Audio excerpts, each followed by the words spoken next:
A controller can be used to drive your V5 robot remotely without having to add any programming blocks.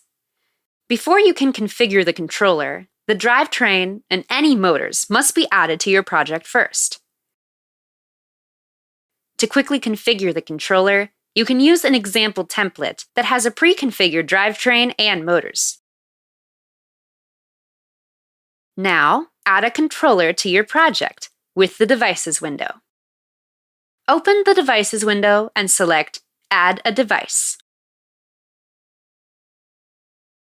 Next, select Controller. You can assign motors to buttons on the controller by selecting the buttons to use. Continue selecting the same buttons to cycle through all available motors.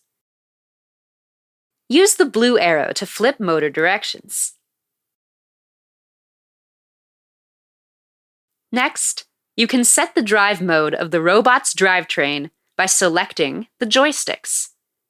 There are 4 drive modes available: left arcade, right arcade, split arcade, and tank. Continue selecting the joysticks to cycle through all available drive modes. Once your controller configuration is set, select the Done button. No blocks need to be added to your project. Simply download your project and have fun with your controller.